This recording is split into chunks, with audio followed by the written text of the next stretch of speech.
ഹർദിക് പാണ്ഡ്യ ജനിക്കുന്നത് 1993 ഗുജറാത്തിലെ വളരെ പാവപ്പെട്ട ഒരു ലോവർ മിഡിൽ ക്ലാസ് ഫാമിലിയിലാണ്. ഹർദിക്കിന്റെ അച്ഛനും ഒരു ക്രിക്കറ്റർ ആയിരുന്നുവെങ്കിലും ക്രിക്കറ്റിൽ കാര്യമായിട്ടൊന്നും നേടാനൊന്നും സാധിച്ചിരുന്നില്ല. പക്ഷെ എന്റെ മക്കൾക്ക് ഈ ഒരു സ്ഥിതി വരാൻ പാടില്ല എന്ന് തീരുമാനിച്ചുകൊണ്ട് ആ അച്ഛൻ ഫാമിലിയോടുകൂടി നല്ലൊരു ക്രിക്കറ്റ് കോച്ചിങ് തേടി മറ്റൊരു സ്ഥലത്തേക്ക് താമസം മാറുകയാണ്. അങ്ങനെ ഏറ്റവും നല്ലൊരു ക്രിക്കറ്റ് അക്കാഡമിയെ കണ്ടെത്തി ഹർദിക് പാണ്ഡ്യ അവിടെ ജോയിൻ ചെയ്യിപ്പിക്കുന്നു. അവന്റെ പെർഫോമൻസ് കണ്ടിട്ട് ചുറ്റുമുള്ള ആൾക്കാരെല്ലാവരും അമ്പരക്കുന്നു. പക്ഷേ കുറച്ച് മാസങ്ങൾ കഴിയുമ്പോൾ തന്നെ ഫീസ് കൊടുക്കാൻ പറ്റാതെ ഹർദിക്കിന്റെ പാരന്റ്സ് ബുദ്ധിമുട്ടുന്നു. ഈ ഒരു ബുദ്ധിമുട്ട് മനസ്സിലാക്കിയ കോച്ച് പറയുന്നു, സാരമില്ല, നിനക്ക് ഞാൻ ഫ്രീ ആയിട്ട് കോച്ചിങ് തരാം. അങ്ങനെ 9ാം ക്ലാസ്സിൽ സ്റ്റഡീസ് ഡ്രോപ്പ് ഔട്ട് ചെയ്ത് ക്രിക്കറ്റിൽ മാത്രമായിട്ട് അവൻ ഫോക്കസ് ചെയ്തു തുടങ്ങി.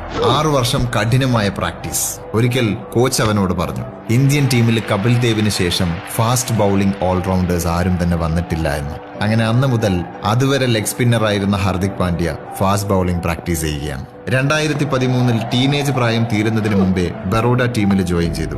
2 വർഷങ്ങൾക്ക് ശേഷം 2015 മുംബൈ ഇന്ത്യൻസ് ടീമിൽ സെലക്ട് ആയി. ആ ടൂർണമെന്റിൽ 31 ബോളിൽ 61 റൺസ് അടിച്ചുകൊണ്ട് മുംബൈ ഇന്ത്യൻസിനെ പ്ലേ ഓഫിലേക്ക് കൂട്ടിക്കൊണ്ടുപോകുന്നു.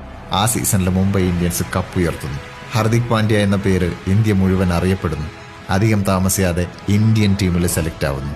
ഇന്നിപ്പോ ഇന്ത്യയിൽ എല്ലാ ദിക്കിലും പാണ്ഡ്യയുടെ പേരാണ് ഹർദിക് പാണ്ഡ്യ.